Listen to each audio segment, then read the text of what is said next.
Thanks for listening to Middle Aged and Mediocre. I'm Cash. I'm Joel. And we are a podcast about all things strange and unusual, death and UFOs, and other creepy, cults, weird, random ghosts. There you go. Yeah. No, I'm just naming things in the room. Oh my god.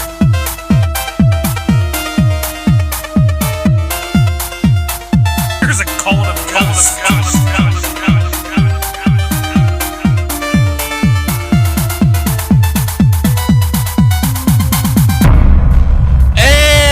And hello, everybody. That was probably very loud. Yeah, came in hot. This is Cash coming in hot. That's in Joel hot. talking about me coming in hot. Yep. Which is one of his favorite pastimes to talk about. That's all I talk about. It is weird. It's getting a little weird, man. We're back, episode 52. 52. What's going on, man? Just being mediocre. And middle-aged. We're still alive, so we're still... Yep. So this is not the little experimental episode that we teased. Why did we just keep teasing that for like 5 years? Hey, we might. It might be the episode next week. It might might not be. be. You guys Don't pressure us. You guys never know what to expect from us, right? We lie to you all the time. You can't ever trust a word we say. No. Most of those murders we've talked about, I made all of them up. I did them. Joel did them all. I did the other ones. Joel did the made-up murders that I talked about. You're like a copycat killer. I am the of killdozer. Crimes that didn't really happen. You are the killdozer. Yes. All right, but yeah, we're here. This week, we actually don't have a story about murder. Oh, we don't? Or crime, or ghosts, Oh. or UFOs, or cults. We just have a story that I think is very interesting. What else is there? We'll find out. Butterflies? Nazis. Nazis? We'll get into some Nazi talk. Okay. So, it's going to be a fun episode. Yeah. I did not see that coming. Well, I hate myself. Yep.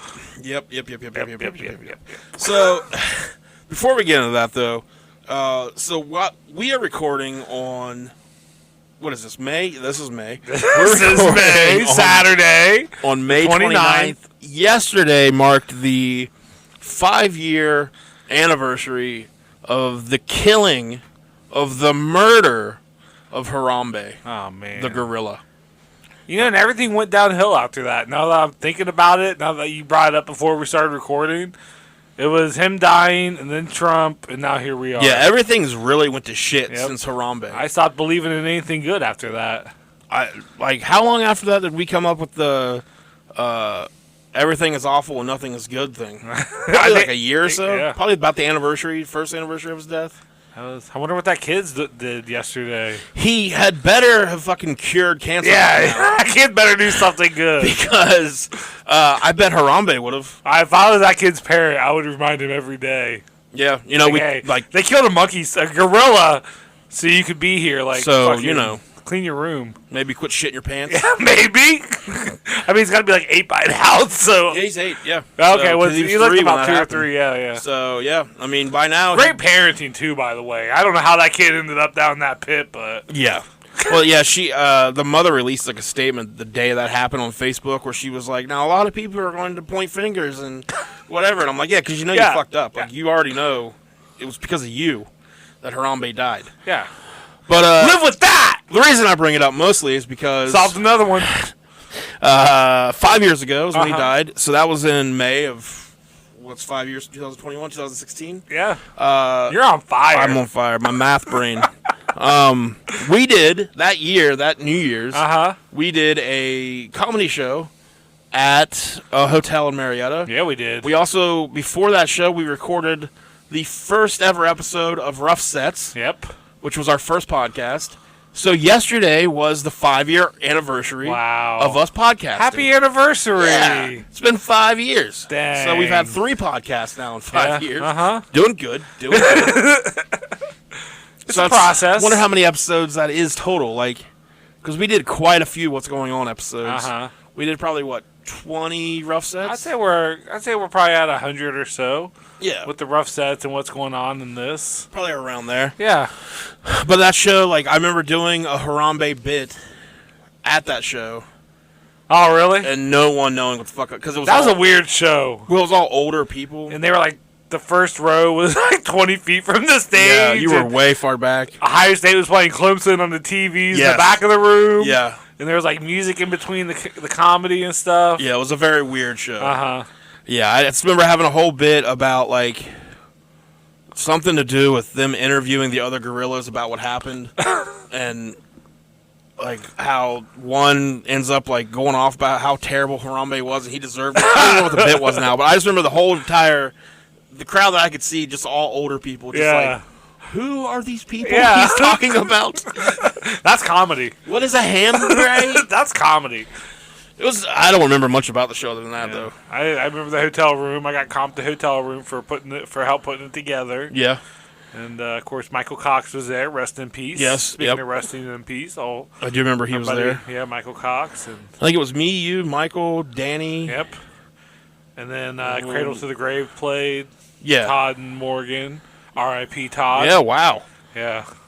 Man. That was a cursed show. We stopped. Yeah. So, but it's kind of because how long before? I think that was also. How long have you been doing comedy, you know? 8 years. I mean, technically 8. Of course, I didn't do any for 15 months, because of the whole COVID. Okay. But technically, I started 18 years ago, this October. 18 years ago? This October will be 8 years for me, and okay. I cannot speak. Well, because okay, so if this was 5 years ago that this happened, all right, so we'd both done a few comedy shows before. I was thinking it was like both of our first. I mean, the first 3 years I didn't perform a bunch. Okay. So there wasn't a lot going on, so I'm sure it was. Gotcha, okay. Well, I got a couple questions for you. Like, okay. Enough with the Harambe talk. Rest in peace, Harambe, and everyone else. Better be doing something. Yeah, whoever that kid is, if you're listening, first of all, you're 8. You should be listening to this. He definitely listens. Second of all, fucking make a difference in the world. My question for you is, whatever happened to that Juggalo kid that was hurting himself for our entertainment?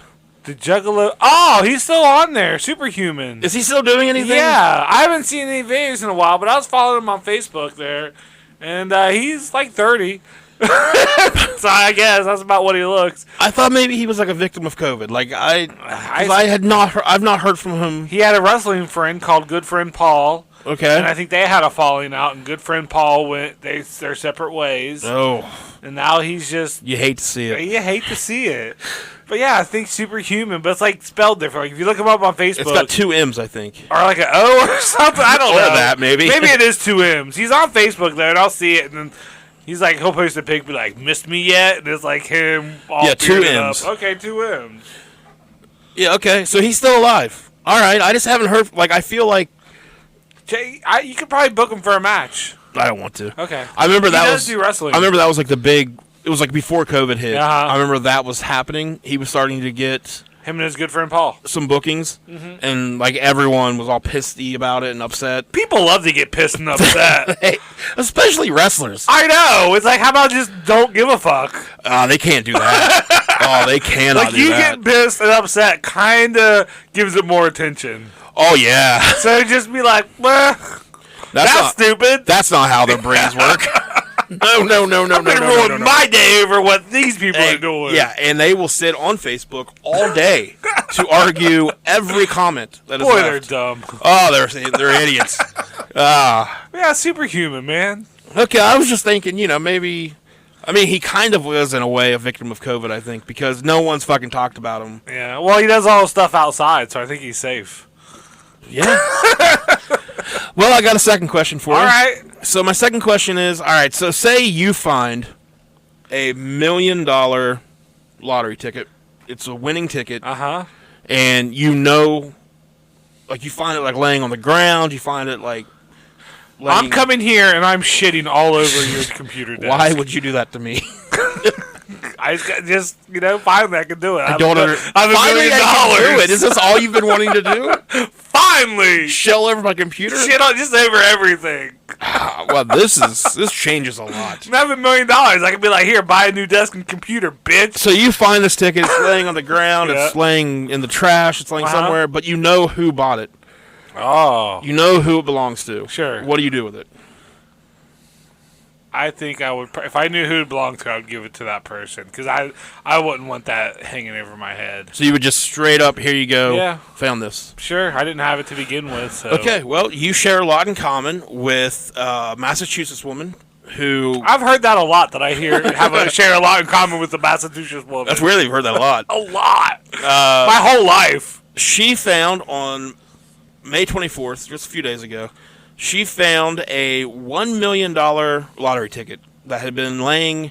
So what had happened was a woman comes in that everybody knows, the customer. Everybody knows her. She came in. She was in a hurry. She bought a $30 lottery ticket, which is insane to me. Yeah. Scratched it off real quick. Really didn't pay much attention to it. Thought it was a loser. Kind of left it laying on the counter, and she was like, "Can you please throw that away for me?" You know, whatever. Well, for whatever reason, they just let, like, this particular convenience store leaves their tickets, like, in a pile. Like, the ones people just want thrown away. Yeah. They leave them in a pile for, like, a week or so. Well, so they take the ticket, throw it in the pile. Because they're lazy. Because they're lazy. Yeah. Throw it in the pile with the other ones. Well, another person comes in, and she's looking at these tickets, just kind of casually looking through them. Oh, shit, this is a $1 million winner. 1 million. And they knew who it was. And, they did the same thing you said you would do. They contacted the person, let her know, hey, we have this ticket down here that you bought and thrown away. It's a $1 million winner. Now, hopefully the lady gave them a good bit of money for that. Well, see, now that's the thing. It doesn't say that. The lottery itself will pay the store... like $10,000. Yeah. And the lady that won the money did say that she did give some money to the family as a thank you. Don't know. So here's $1. Here's $1. Here's the $30 covered. Yeah. So, like, I think what I would do if I was faced with the situation, I think I would go ahead and claim the ticket as my own, and then I would give the person that I knew had thrown the ticket away, like $100,000. And I'd be like, "Hey, I know you bought the ticket, but you threw it away. Kind of fucked up. You fucked up. I guess I found it. I guess it would depend on what kind of person it was too. That might make like if she was a really nice lady every time she came into work, like that'd be cool. But if she came into work every day and just made my life hell, you would sit there and think though. You'd be like, "Was there any time that this bitch did anything?" At one time, I said, "Have a good day." She didn't say anything. She just said, "You too." Yeah, like I didn't feel sincere. I'm gonna keep all her That's money. not worth. Yep. She does not. Yeah. She isn't worth this $1 million. Yes. All right. So you're a good person, and I'm less. Not. I'm less of a good person. I'm still giving them money. I mean, this is all hypothetical too. No, this actually happened. I mean, for us. But I mean, me. I have the ticket. I was going to tell you. You left it here last time. I don't remember buying a $30 lottery. Of course you don't, stoner. Oh. So yeah, that's those are my questions for you. So cool. I'm glad that we found out that you got to the bottom of those. Got to the bottom of those. All right, so you ready to get into the story? Yeah. Should we? Can I do my Would You Rather real quick? Oh yeah. I was thought of a good Would You Rather. We used to do these. We've done these from time to time. And I always enjoyable. I was thinking of one for you today. Would you rather eat somebody's hair or drink their bath water?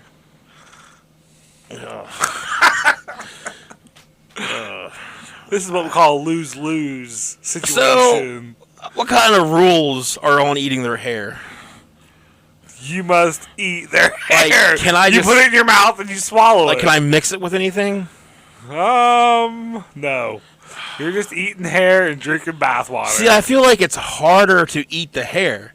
Like, I pretty often get beard hairs, in my mouth or whatever, and, like, it's very hard to do anything with them. Yeah. So I feel like if you just try to eat hair, it's just... But then you can wash it down with water. Is fucking disgusting. Oh, it makes me think of the, I think, was it a Jackass thing where they got the sweat? They had the really big guy, the really fat guy. Oh, yeah. Preston. And they got the sweat, and he was running on a treadmill. And, like, they even got it out of his, like, ass crack. Oh, no. And then, like, the guys had to drink it. Nope. It reminds me of that. I'm eating hair. Yeah, I think I would eat the hair. Yeah. I mean, give me some of that hair pie. I don't know. Yeah. I mean, dive in. I don't know how well it's going down, but yeah, that was a gross one. Thanks. Yeah, you're welcome. Now I'm gonna be the whole time I'm gonna be sitting here trying to keep my mustache out of my mouth. All right. Well, you really need to shave that thing. I'm not going to though. Okay. So I really need to do a lot of things. When I shit on your desk, I'll shave your beard. What? Why is this a thing you want to do? I don't like this. You know why? I don't. You think about it. All right, we'll be back in 20 minutes after I think about this. No, all right, let's get into this story. So, for this story, we're going to travel back to Palo Alto, California. Okay. In 1967. Oh, summer of 67. More specifically, we're traveling back to 1967 to visit Cubberley High School in Palo Alto, California, where Ron Jones, a 25-year-old social studies teacher... I thought you were going to say a 25-year-old student. I was like, he is too old. Come on, Ron. Get your shit together, bud. Good thing I like about these high school girls, I get older and they stay the same age. All right. Okay. Okay. He was interrupted in the middle of a lecture about Germany just prior to World War II by a student who had a question. Why did the German people let the Holocaust happen?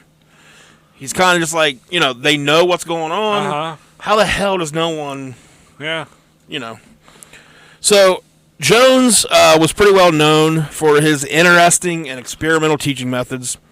He was actually kind of controversial because he would allow guest speakers into the classroom, including communists, Klansmen, and a member, or Klansman, like just one KKK member, and a member of the American Nazi Party. He's kind of like the Joe Rogan of teachers in the late 60s. He really is, because you kind of have that thought process of... might as well hear what they have to say. Let's hear. Yeah. I'd rather shine a light on this so people can form an opinion, I guess. Yeah. It's a weird way to... I don't know. Yeah. Because I kind of see... I've always felt that way about Rogan. Whenever people have issues with Rogan's guests... I've kind of been like, well, I mean, if you give the fucking nut job a platform, people are going to see how nutty he is. You hope most people go, oh, that guy's fucking crazy. Uh-huh. You're probably going to have a few that go, I don't like what this guy's saying. Where's this guy been? Thank you, Joe Rogan. Yeah, so I mean, I don't know. You're going to have both, I think. Sure. But yeah, so this guy, that's kind of what this guy was doing.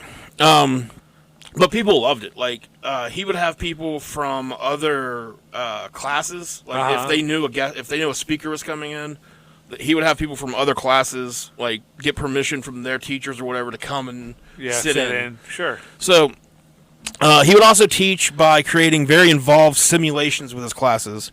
He would have, big, kind of, you'd experience what the lesson was, which is what we're going to talk about today. Students responded really well to Jones and loved taking his classes. He was given pretty much free reign by the school's administrators because his methods were always allowed to continue until the third wave experiment happened, which is the story we're going to get into. Ska, yes. Like a ska thing? So he starts the first ever ska band. Okay. No, I wish that'd be awesome. Pick it up. So, after the student asked Jones how the German people could let the Holocaust happen, he begins to think of a way he could truly answer that student's question. So, this was asked on a Friday. Is when this was asked. So, he has the weekend. Because he says, he's like, I don't really have an answer for that when the student asks. Over the weekend, though, he decides he's kind of got a way to teach this. Yep.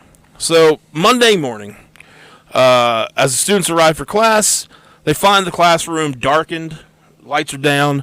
The chairs are all lined up in rows like they should be, but usually in his classes, he would always just, it's the 60s, man. Yeah. Just chairs all over the place. Yeah. Everyone's just chilling. They're all fucking during class and shit. Everybody's snorting coke. Yeah, hell yeah, man. So now the chairs are lined up in proper rows. All of the posters that had previously been on the wall, they've been ripped down. And the music of Wilhelm Wagner. Okay. He's the dude that did the Rise of the Valkyrie song. Daniel Bryan's theme, which is super weird because Wagner was a bit of a German enthusiast. Yeah. Is playing on the record player, so setting the mood. Yeah. He instructs the class that they're going to be participating in an experiment. According to a student named Mark Hancock, I'll let you. Mark. What a stupid name. Yeah. I mean, And Hancock. yeah. I mean, So Mark Handick, Paw Dick. he tells them. He says that Jones tells the class, if you're an active participant in the experiment, I'll give you an A. If you just go along with it, I'll give you a C. If you try a revolution, I'll give you an F. But if your revolution succeeds, I'll give you an A. He also stated that anyone who just didn't participate or just questioned this or whatever, caused interruptions, they would be sent to the library and they would receive an F. Dang. So his demeanor and attitude had also changed. He was typically a fun, laid-back, cool kind of teacher. Everybody loved to have him, and he was always in a good mood. This Monday morning, though, he was a lot more stern. He grew a little mustache. He grew a tiny little mustache. And while typically students were able to call him by his first name, they'd, just call him Ron. Yeah. Now he tells them now they're to call him Mr. Jones. Mr. Jones and me. And Nazis. And Nazis.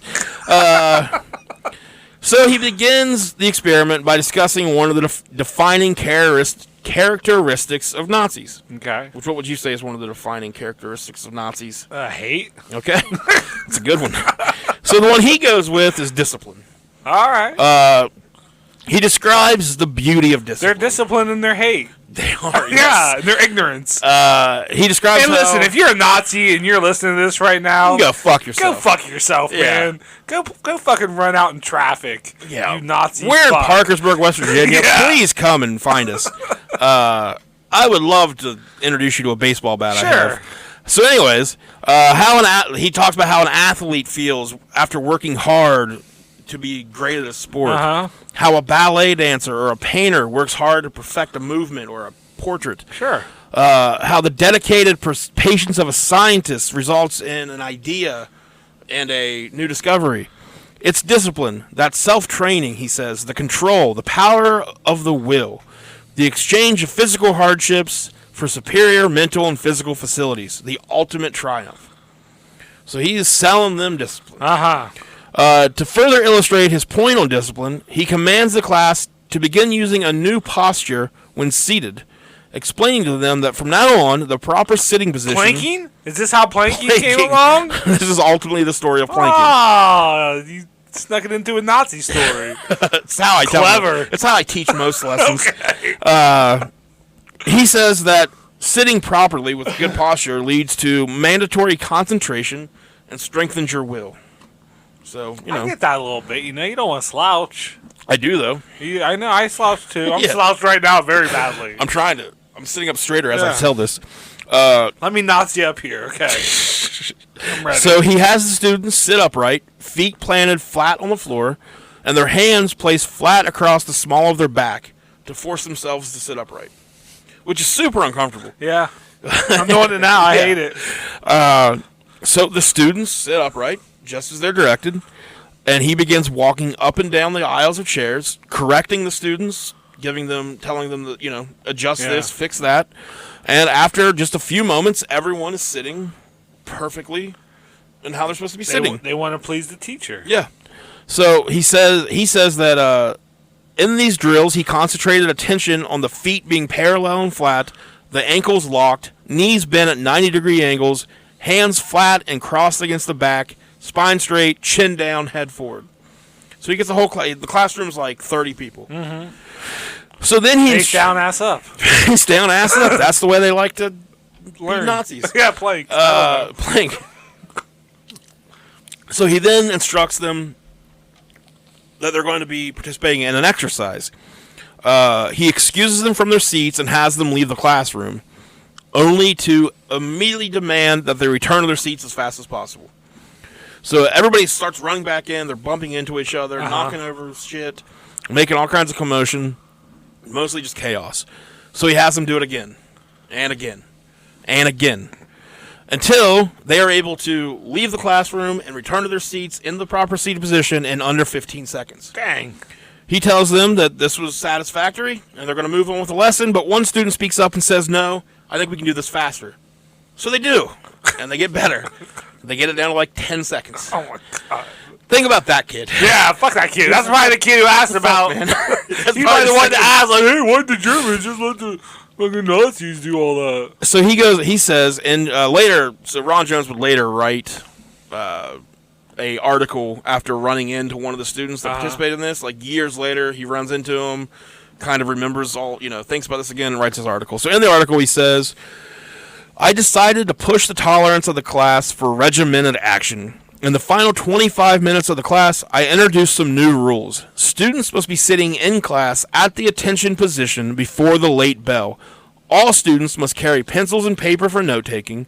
When asking or answering questions, a student must stand at the side of their desk. The first word given in answering or asking a question is to always be Mr. Jones. We practice short, silent reading sessions. Students who responded in a sluggish manner were reprimanded, and in every case made to repeat their behavior until it was a model of punctuality and respect. The intensity of the response became more important than the content. To accentuate this, I requested answers to be given in 3 words or less. Students were rewarded for making an effort at answering or asking questions. They were also acknowledged for doing this in a crisp and attentive manner. Soon, everyone in the class began popping up with answers and questions. The involvement level in the class moved from a few who always dominated discussions to the entire class.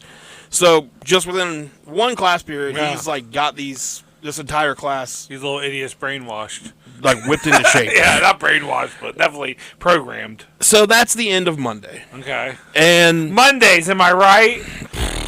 Garfield? Who? Garfield hated Mondays. The former president? Yep. That cat president we had? Yeah. I remember Garfield, knockoff Heathcliff. Gotcha. Yes. Okay. Poor Heathcliff. Really got fucked over there. I know. Him and his fishbone. So yeah, that's Monday. So in just a 1 hour class. Yeah. So he's actually like, before he comes back into class the next day, he's in his mind the experiment's over. Like he kind of demonstrated what he was trying to make a point of. Yeah. And his plan was to just continue the lecture that they were having the previous week whenever the kid asked that question. His plan was just to continue that lecture and to be like, so as you can see yesterday, there's why.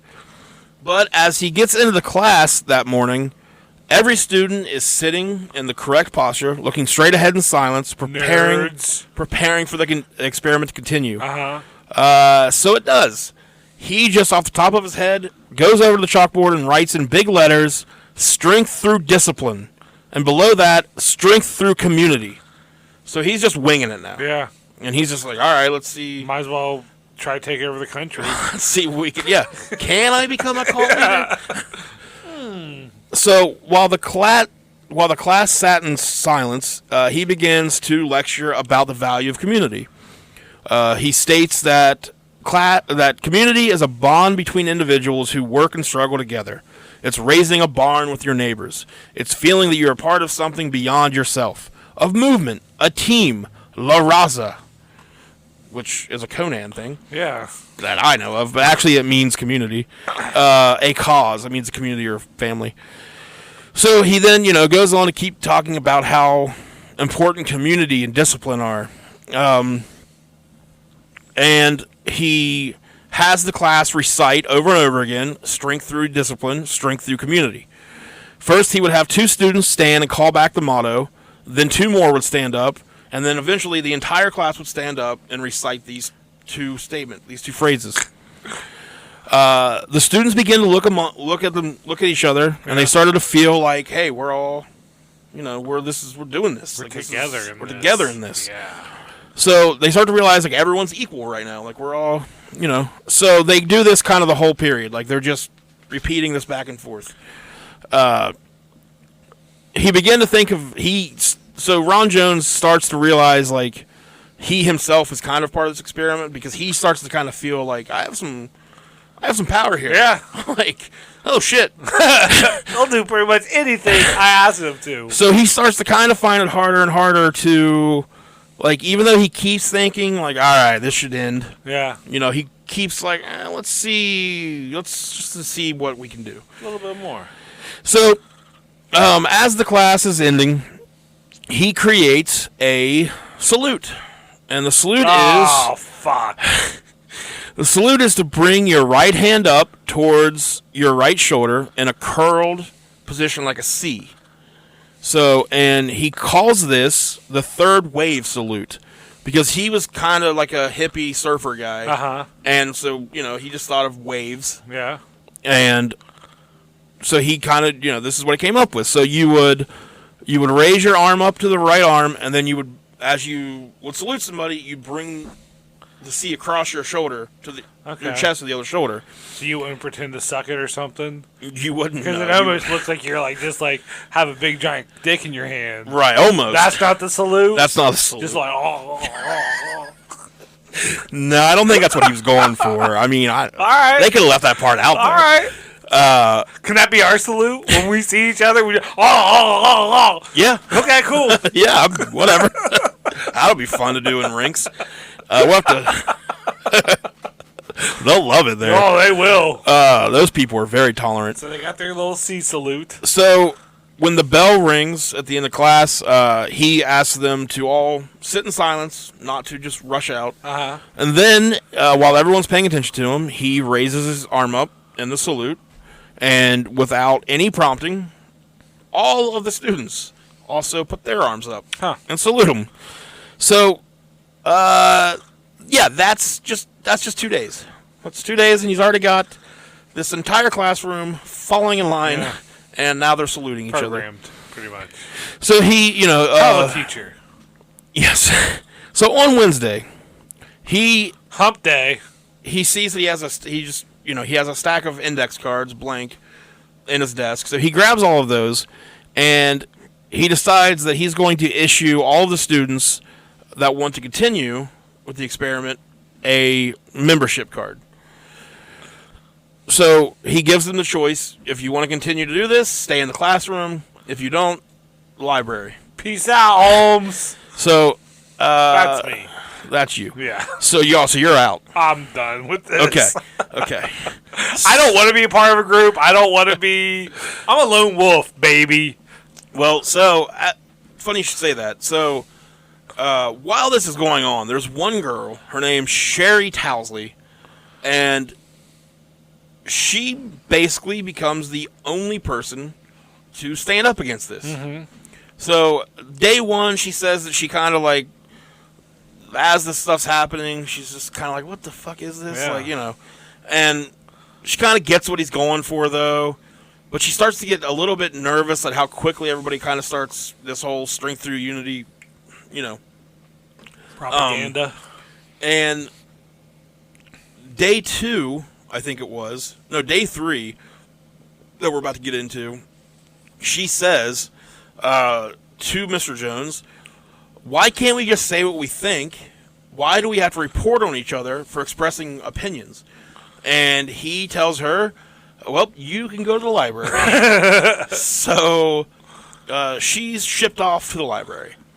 So he goes on to say, before this happens, he hands out these cards, and on 3 of the cards, he marks a red X. And he hands out the cards, and he tells the class, 3 of you have a card with a red X. The rest of you have a blank card. And he tells them that the 3 that have a red X on their card, they're his informers. And he wants these informers to pay close attention, and anyone caught in the hall, because with the salute, anybody you see in the hallway, if they give you the salute, you are to salute them back, and you are to recite strength through community, strength through whatever the other one was. Yeah. Discipline. Yeah. So strength through discipline, strength through community. If they witness anyone not doing this or questioning the third wave or anything like that, they are to be reported to Jones. Bunch of snitches. Yes. So that's when she's like, hey, why? Yeah. So she gets sent to the library.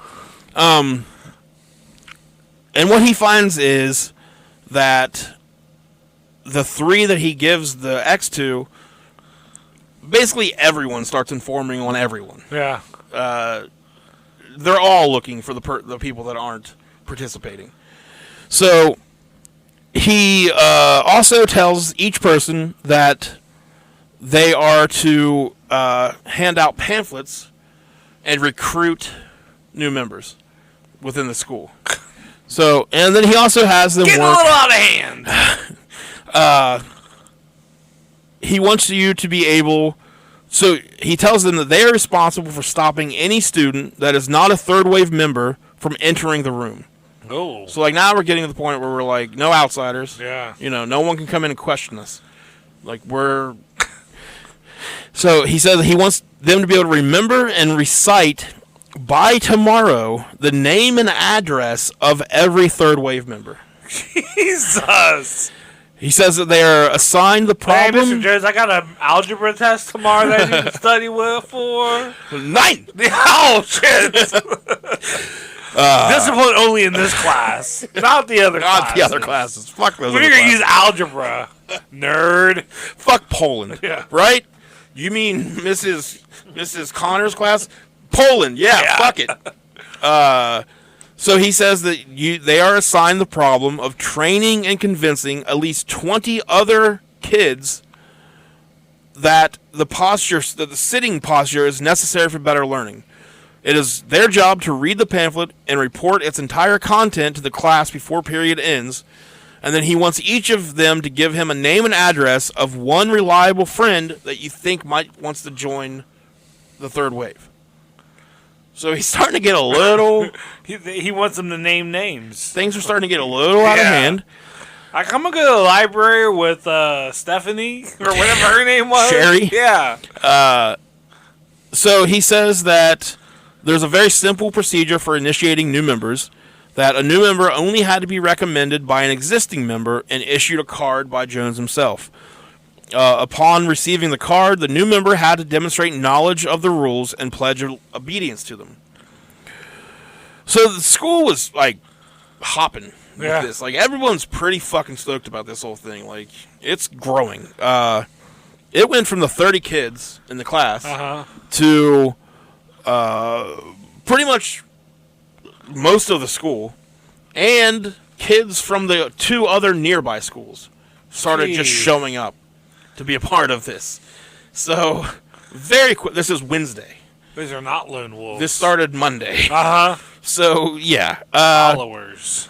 So he starts to realize that, so the school's like, so whatever this, it's so crazy that, like, not only the students are getting in on this. So he says that the school cook came in and asked him what a third wave cookie might look like. And he goes, that'd be a chocolate chip cookie. So then the school cook went and made a bunch of chocolate chip cookies for everybody. He says that the principal came into a faculty meeting at the end of the day, Wednesday, and as soon as he sees Jones, he gives him the third wave salute. Oh, my God. And Jones is like, all right, and salutes him back. So, and, he's just like, oh, shit. Okay. That happened. So, and then he starts to realize that there's a lot of tattling going on. Like, people are loving that they can come to him and be like, this fucking dude, fucking Matt. I saluted him, Matt fucking ignored me. So, he also institutes a public trial system. So, anyone accused of not following the rules faced a public trial. He said in the morning, he would come in and stand at the front of the class. This is what Mark Hancock is saying. You want to laugh about the name? So in the morning, is there like a hand pussy? Come on, man. Hand vag? Come on, man. Hand snatch? We're above that. Are we? No. Okay. I like hand snatch. I do too. Mark Hand Snatch. That's a good name. So yeah, he says that Jones would come in the morning, stand in front of the class. He would pull a piece of paper out of his shirt pocket, and he would say a name. And then that person would stand up, and Jones would say, "My secret police have informed me that you've broken a rule. What do you have to say for yourself?" He'd let the kid talk, and he'd say, "If we're going to be a disciplined group and do great things, we can't have a rule breaker here." He would then ask the students one by one, "Is this person guilty?" And everyone would chant back, "Guilty, guilty, guilty." Jesus. And that person would be heading to the library. Oh, library, yeah. So, Sherry, meanwhile, she says that at some point she tells the librarian, because the librarian asks her, why are you here? Why, yeah. Like, what are you doing? I can't drink when you're here. Can you class? leave? Yeah. Yeah, I'm trying to get drunk. All right, and the fucking gym teacher's supposed to be here to rail me here. But so she tells her about what's going on. Like, she tries to at first just be like, I'm just needing some more study time, because she was kind of worried about what happened to her. But then she decides to tell her. And according to Sherry, the librarian kind of freaks out about this. And she says, Sherry, you can't take this sitting down. She says that she grew up in Nazi Germany. And she said that this is exactly how the Nazi movement began. So that afternoon, Sherry goes home. She tells her parents what had happened. And she asks them to drive her to a supply store. And then she gets a bunch of poster board and stuff like that, and she starts making posters and talking about the dangers of the third wave, and she signs it all as the Breakers. That's the name she's going to give herself for this, and it's going to look like a group that's against the third wave. So that's happening. So back in the classroom, by the end of the third day, so at some point between Tuesday and Wednesday, or between Wednesday and Thursday somehow, Jones gets a call from a rabbi. And the rabbi had been told by one of the students' parents what was going on. And he's very worried because of this. And Jones tells him that it's just merely studying the German personality and how this kind of thing happens. That it's not, anything dangerous. And the rabbi says that that's great. Everything's kosher. That's good. He says that he'll talk to the parents and let them know everything's okay. So, Jones's takeaway from this, which I find hilarious, he kind of blames. It's true though, but he says that he kind of viewed it as this is just another person that is turning their back to this, turning a blind eye, and this is how this thing happens. So he says that, this rabbi could have asked follow-up questions. The rabbi could have looked into things more. Stood up a little more. But instead, he just went, oh, okay. Yeah, I tried. So he says, this is just another example of this is how this happens. Yeah. People just going, yeah, okay. It's nothing. So by the end of the third day, by the end of Wednesday, he said things were getting, the balance between role-playing and actual buying into this, those lines were getting blurred. Yeah. He said many of the students were completely into being third-wave members. They demanded strict obedience of the rules from other students, and they bullied those that took the experiment lightly. Others simply sunk into the activity and took self-assigned roles. Like one student that he remembers, his name is Robert. He was a big kid, not very smart. I think he was basically his best class for him was like a mechanic. What the hell's auto shop? Auto shop. Yeah. He says that, but he would try really hard. He just didn't really have the mental ability. He's dumb. But he said Robert came to him. And he said he suddenly realizes that Robert's been following him around really closely, and he asks him hey, what are you doing? What's? And Robert tells him, he kind of smiles at him and he says, "I'm your bodyguard. I'm just afraid something's going to happen to you, so I'm your bodyguard." And Jones is like, "Yeah, okay, sure." Sure. So he says that all day. Robert stays right near him, opens doors for him, makes sure everything okay. And he said he kind of realizes how far this is going when he walks into the faculty lounge, and Robert follows him in and then stands off to the side, guarding the door. Yeah. And he says an English teacher that's in there tells Robert, hey, this is the teacher's room. You can't.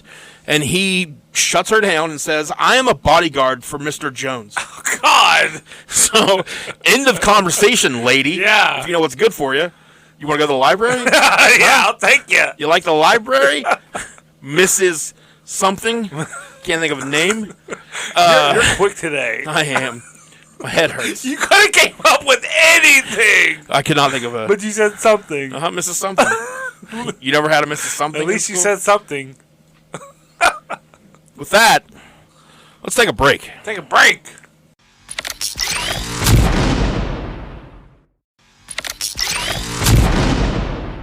And we're back. All right. You said Mrs. Something. Mrs. Something has been called out and shut down by Robert, the bodyguard. So Jones would actually end up having like 3 or 4 bodyguards. Basically, the entire auto shop became his bodyguards. You can't have too many bodyguards. You can't. Unless your one bodyguard is Kevin Costner. You only need one. Yeah, then I'll always love you. So, Thursday. We're at Thursday now. And he kind of knows we need to end this. Yeah. He knows that things are getting out of hand. Like, there's been fights. Like, people are fighting with each other. Some of the members are straight up beating people up because they're not falling in line. This just all sounds so familiar for shit going on right now. Right. God damn. He says that, the third wave to a lot of the students had become their entire purpose now to them. Well, a lot of them probably didn't have very much. I mean, especially that young, too. Just want to cling to anything. So he talks about how, like, the ones that didn't... So Sherry, that straight up says, I don't, want to be part of this. Yeah. She was, a very intelligent student. She got really great grades, very active in classes. And he said that he noticed, the kids that were popular, the kids that were smart and got good grades, they quickly kind of just he's like, a lot of them would participate, but you could tell they didn't. He said it was the middle, the ones that really didn't have a lot of friends, the ones that didn't get good grades. They bought in immediately. Yeah, they could finally excel at something. They could be a part of something. Yeah. Which we saw, that's QAnon, that's the fucking, what is it, not Antifa, but just the far right movement. I mean, there's definitely on the left too. It's the same shit. Yeah. Storming the freaking Capitol. Yeah, those fucking idiots. All those idiots would have ate this up in school. So yeah, he says he keeps being aware that he's kind of becoming a dictator. I guess. And he he argues with himself. He's arguing with himself constantly where is the line? Yeah. When do I end this? How do I end this? Yeah. So by the 4th day, let me see, where am I here? So overnight, Wednesday and Thursday, somebody had broken in to the classroom and tore down all of the Strength Through Unity, Strength Through Community posters, all that stuff. Sherry would claim that she did this, that she had her... The breakers. She had her father bring her in. And so that's what her claim is. Jones, in his book and stuff, article that he would later write, he says that when he arrived Thursday morning, he found Sherry's father in the classroom. He was stuck in there because he broke in through the window. Door was locked. He couldn't get back out. So he says that Sherry's father, who was a former Air Force colonel and had spent time in a German war camp as a prisoner, he said that upon hearing of the activity of the third wave, he kind of lost control. Yeah. He broke in, tore everything apart, whatever. And he said that, so he finds that guy the next morning propped up against the classroom door. The guy tells him, his friends had been killed in Germany. He said he was visibly shaking, and Jones sits and talks with him, and then gets a hold of his wife, and they have a friend come and get him.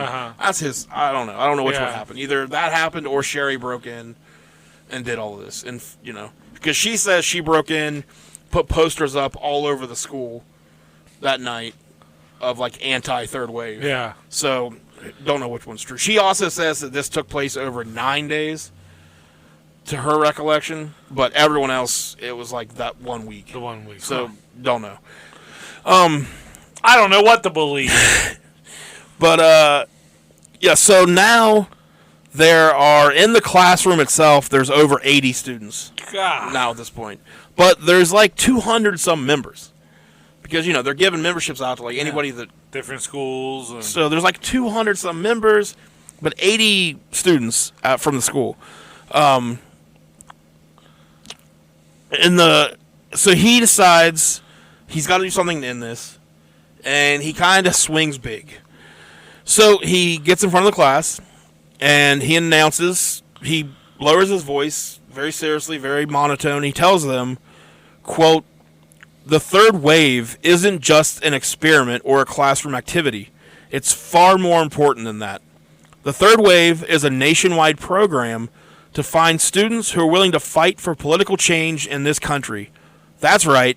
This activity we've been doing has been practiced for the real thing.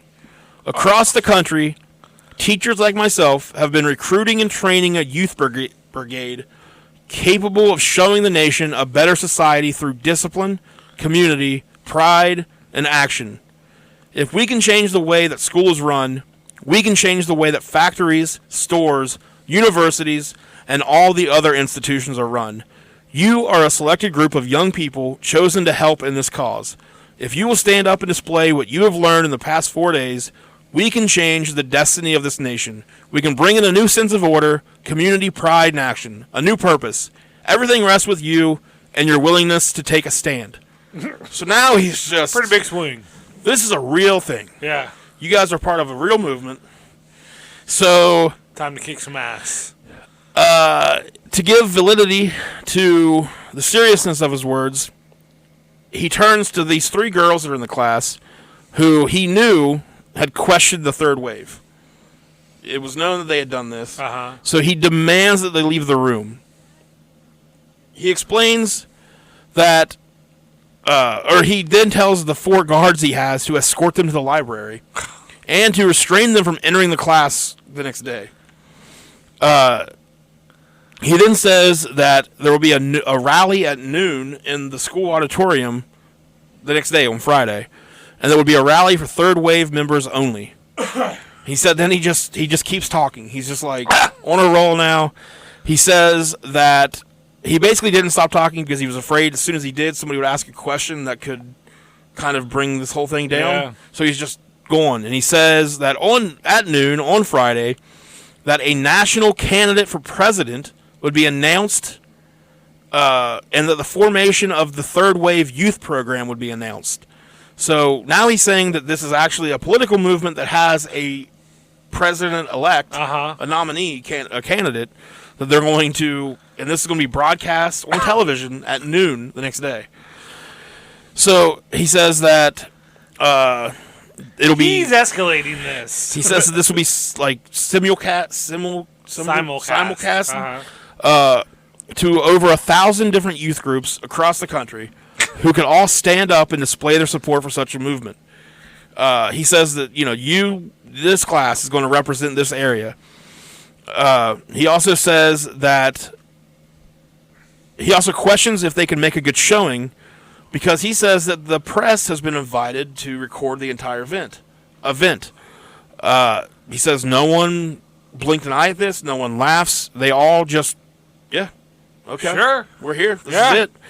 So he said all of a sudden people start chanting out, "We can do this. We can do it." And then they start asking, "Can we bring friends? Can we, whatever?" And he says one kid says from the back room, "Mr. Jones, have you seen the advertisement in Time magazine?" So this fucking crazy-ass coincidence, the student holds up a Time magazine, and in the magazine there is a advertisement, full-page collar advertisement for some random lumber company. And in the advertisement it advertises the product as the third wave in big red, white, and blue letters. So the student says, "Is this a part of the campaign, Mr. Jones? Is this like a code?" Yeah. And he's like, "Yep. Uh-huh. Yes, it is." And good job, Jimmy. He quickly says, "It's all set for tomorrow. Be in the auditorium 10 minutes before noon. Be seated. Be ready to display the discipline, community, and pride you have learned. Don't talk to anyone about this. This rally is for members only." And then he gets the fuck out of the class. And he's just like, holy shit. Like, that magazine, who would have thought? Like, that could not have worked out more perfect. This guy's crazy. So here we are on Friday. TGIF. TGIF. So everybody shows up. Everybody's in the auditorium. Everybody's seated properly, waiting for this to happen. He, fucking Jones, has got a lot of his friends to participate in this as news reporters. Oh, my So he has his friends there as news reporters asking questions, taking pictures. They do like a big group photo. And, you know, he just fucking goes full 9 here. Like, I don't know how you set this all up overnight. Yeah. Impressive. He's pretty good at this. He could be, you know. It's a good thing he knew what he was doing. Yeah. Sort of. He didn't really know what he was doing. Say, it sounds like but he knew that he shouldn't be doing. By the seat of his pants. So, over 200 students were crammed in the auditorium. There were athletes, popular kids, student leaders, loners, bikers, hippies, just the whole, you know, everybody. Everybody's buying into this. So a TV set is wheeled out on the auditorium. No one moves. Everybody's just there, staying completely strict, sitting up. Yeah. He gets up in front of everybody, and he says, before turning on the national press conference, which will begin in 5 minutes, I want to demonstrate to the press the extent of our training. He said then he gave the salute, which then was followed by 200 arms going up into the air to salute back. He then says the words... A CSEs. Yes.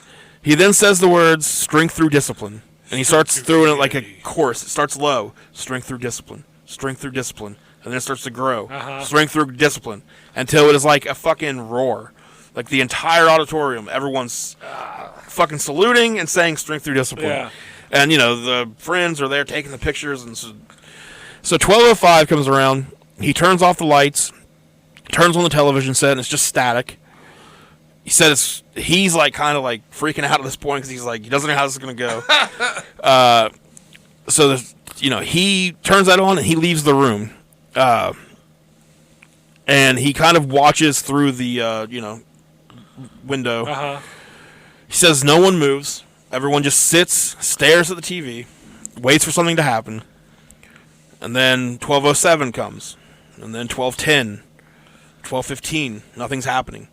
He says he starts to notice, like, finally some of the kids are kind of looking around at each other. He says one kid he sees specifically starts getting, like, legs kind of like, you know, where you start doing that whole bouncing your foot up and down and kind of looking around a little bit more. And he said that the kid stands up and starts saying, this is what they did to the Jews. They locked him in a room and gassed him. We're going to get gassed. Oh, my God. So he starts freaking out. So everybody kind of starts freaking out. One guy stands up. There isn't any leader, is there? This is all a scam. So everybody starts to kind of freak out. He walks into the room while this is whole, you know, he kind of walks in where nobody can see him. Turns off the TV.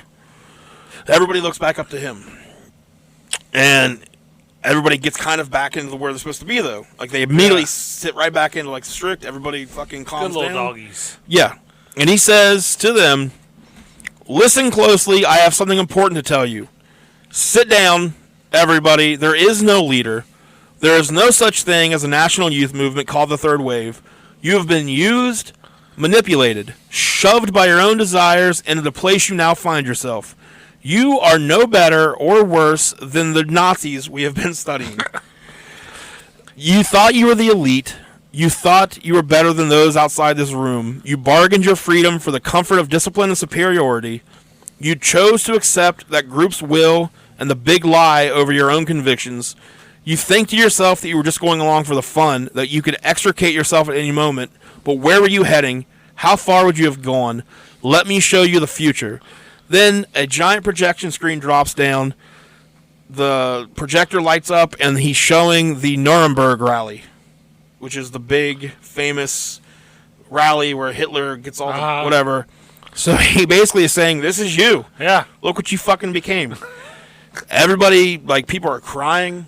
Did he gas him after that? He gasses them all. He says everyone must accept... He's like, and that, Billy, is how the German people allowed the Nazis to kill the Jews. Mic drop. Yeah. Will this be on the test? This was the test, you stupid fuck! You failed! So is that on the test? Yeah. So, Yeah, everyone's just kind of crying. Everyone's kind of in disbelief. The whole thing was over. The third wave was over. He looks over, Robert, his bodyguard, he's crying. He's no longer a part of anything. The students just slowly get out of their chairs. They start filing out of the auditorium. Uh-huh. He walks over to Robert. It's important. Another important lesson is life's a disappointment. So at least the students can learn that kind of. Yeah, so there you go. 2 lessons for nothing one. Nothing matters. He goes over to Robert. He consoles him. He tells him it's over. It's all right. You're still a big, strong boy. You're still my big, strong bodyguard. Who's my big, strong bodyguard? So, yeah. Sherry says that, so after the auditorium thing, she says that a bunch of the students came into the library to get her. And her first reaction is, oh no, they know that I'm the breaker. So, like, this girl has this idea that, she probably is like, I might be killed. Yeah. Like, that's, and they tell her, like, hey, the whole thing was a sham. We're going back to class. Yeah. So, she has this whole thing about how she says that was the breaker, and Mr. Jones gets furious with her, and I don't know if nobody else seems to have that kind of. Wait, a high school girl being dramatic, over dramatic? Yeah, I mean, so, but she was her and one other girl were the only 2 students who ever stood up against this. Yeah. The other girl's name was Alyssa Hess, and right before the rally, she stood up in class and urged everyone not to attend it, which she got sent to the library. But, it's interesting that the only 2 to stand up against this were 2 women. 2 chicks, man. So, reflecting back, Mark Hancock, your boy, Mark Hand Snatch, that we're calling him now, Hand Snatch. He says... mouth cock, huh? Okay. What about it? I don't know. He says, what people don't understand is the way that Jones rolled out the wave. We got sucked into it because it was gradual. Yeah. By the time you felt trapped, there wasn't much you could do. The reality is that it was your social studies... The reality is that it was your social studies class, and you really couldn't go anyplace else. The only thing you could have done is take the game to the new level and be a revolutionary, or try to get out through the administration. But that didn't seem like a possible avenue because everyone was part of the wave, as far as you knew. He's the one that when the rules were being explained, the A, if you participate, you get an A. If you try to start a revolution, you get an F, unless it succeeds. Yeah. So he said initially his thought was, I want to be one of the revolutionaries that gets an A. Yeah. And he says, I wish I would have done more, and I wish I could say that I was a major resistor. He says he had good intentions, but it was like a totalitarian state, that if you said the wrong thing, you would disappear. He said he made up his mind that he was going to try to figure it out from inside. Sure, Mark, sure. But he said every day, everything just kept changing, and he kept thinking the clouds apart, I don't know what to do. But before he knew it, he never did anything. He was a Nazi. And it was over. So, so that's the third wave experiment. Like, it took a week. Messing with young people's minds. It took 1 week to get 200 people to buy into this. 1967. 1967. So, like, 20-ish years. School is so stupid. Imagine that happening today. Yeah. Like, I think it kind of... I mean, a lot of people say that liberal colleges are trying to do this kind of thing now, where they're trying to indoctrinate students, which who the fuck knows. Yeah. I feel like no matter what side you're on, people are trying to indoctrinate you. Yeah. But, like, like him saying, like, you're just trapped. Like, this experiment worked perfectly, I think. I mean, it was a long way to answer a question. Yeah. But I think it answered I hope that kid learned his lesson not to ask any more questions. Wouldn't it be hilarious if that kid was, like, absent the whole week? Yeah. And no one realized it until after. He shows back up the following Monday. What happened last week? So, like, anyone ever find out why the Germans did what they... Discipline through community or whatever the fuck. There's been a documentary about it. There's been like a made-for-TV movie. I thought it was gonna be that Stanford thing at first. Didn't Stanford? The Stanford experiment. Yeah, that's the one where they had the prison guards and the prisoners. It's basically the same thing. I mean, it's just power amongst. Yeah, power corrupts. Yeah. Always. So. Thank God I don't have it. Yeah, I don't know, man. It's a crazy, like, because you said that you would, like, want to go to the library. Yeah. And I think I would. But that's easy to say now, like, out of it, like, in there, sure, I want to please the teacher, too, because, I want to. I mean, I guess I want to follow the rules. If I was told, if I was told though that to do that, I was going to get an F, I probably wouldn't have. Yeah. Because I'd been like, well, fuck, I don't get an F. Yeah, you got to pass. I don't know if I would have. I've never been one to buy into, like, group shit. I would have been his first bodyguard. I would have killed his original bodyguard just to take that Wore spot. his skin. Yes. Well, I wish we would have done that. We'd have that as a story. Yeah, kind of crazy though. Like, I mean, that is a weird one. Where the guy's talking about you get caught up in it, and it becomes like that's kind of what happens. Like, you keep thinking, I'll fix this tomorrow, and then tomorrow happens, and all right, yeah. Or like you think, like, I'm not gonna be a part of this. Getting too deep. Yeah, like you said, it is very reflective of a lot of the things going on today. So, yeah. But yeah, shit don't change. That's the third wave story. So I've always just always thought that was a very interesting, crazy ass. Like the fact that it took a week, blows my mind. Like by Wednesday, everybody's bought in. Well, back then too, they didn't have much else going on. Yeah, I mean they couldn't check the internet. Like once he told them that this was actually a thing, like I get, they didn't have the internet to go check that. Couldn't Google it, which could have been. Couldn't ask Jeeves, right? Yeah, or Yahoo'd. Bing. Bing. Couldn't Bing it. So you got to feel good for us. I do, but first play that music. White boy. Oh, I don't see color. No, that's on you. You should.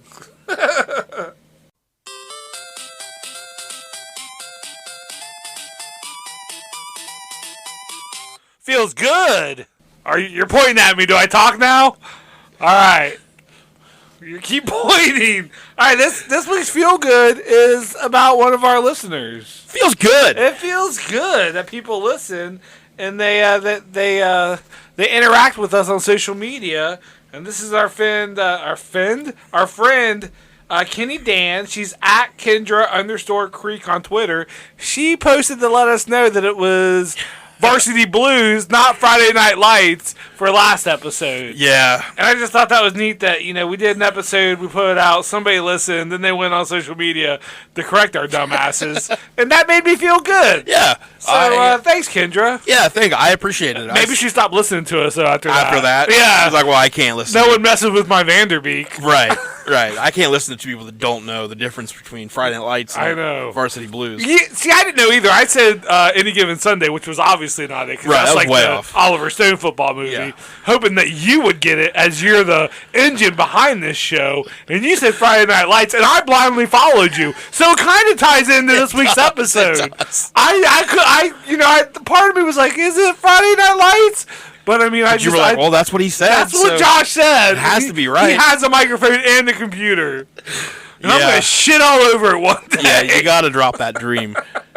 So, thanks, Kendra. Yeah, I saw she went on Twitter. She tagged me in it, Yeah. Because, I don't care. She knew that you wouldn't take it well, being the engine that drives the show. I'd block her. Put out a statement. Midwest Media Group does not recognize as a fan. Yeah. No, that was awesome. Kenny Dan. Yeah, and she was right. Like, we were completely wrong. Completely wrong. We usually are. First time. Oh, okay. We usually are, except for that. First time. First time for everything. Yeah. It'll never happen again. We will never be wrong again. Not once. So, that is a fucking guarantee. There's I still, like, when she said that, like, I'm still like, that, to me, that was the same movie. Like, I forgot those were two separate movies anyways. One of them turned into a TV show. I don't think I ever saw Friday Night Lights. I don't think I did either. Billy Bob Thornton was the coach in that one, though. I saw the show on NBC or whatever channel. They turned it into a show, but I saw Varsity Blues. Was he the coach in that? Yeah. I haven't seen it, but I just know that Billy Bob Thornton was the... Look it up if you don't believe me, okay? Well, there was a character in Varsity Blues named Billy Bob, right? Yeah, that was the big offensive lineman. Yeah. Okay. I mean, I believe you. Okay, cool. You made a face. Kind of unbelievable. I believe-ish. Yeah, ish. Yeah. Thanks. Yeah. I mean, you probably know what you're talking about. I'm going to Google it real All right. quick. So he was in the movie, not the TV show. Because the TV show has that actor who has a name that nobody knows, but he's in everything. All right, looking like you were right. Yep. Looking like you know what you're talking about here. Yeah, he was. Okay, so, you get this one. There you Can go. you name anybody else that was in that movie? In Friday Night Lights? Uh-huh.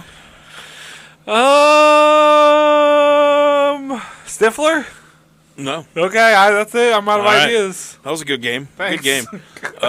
Yep, Billy Bob. Can you? I mean, you're looking at it, but can you name anybody? I couldn't have without. Okay. Yeah, I could have actually if I would have kind of thought about it. Tim McGraw.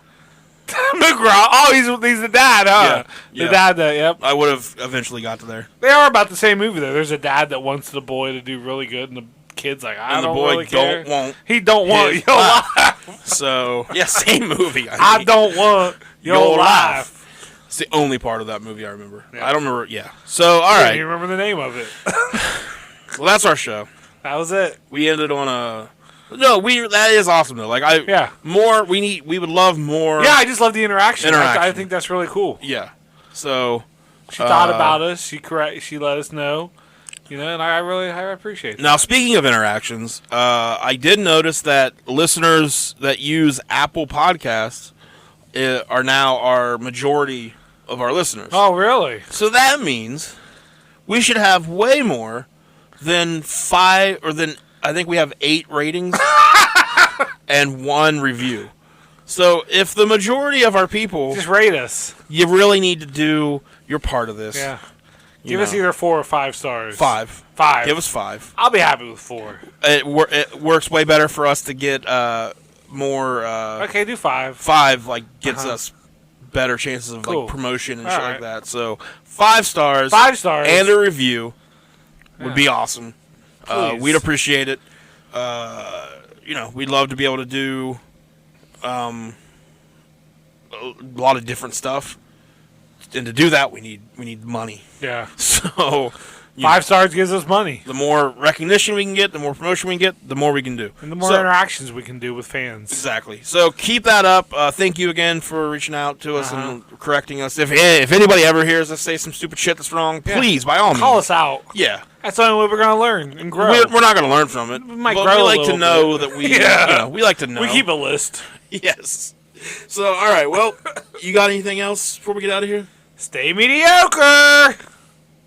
All right, that'll do. I'm out. That'll do, I'm pig. done. That'll do. That'll do.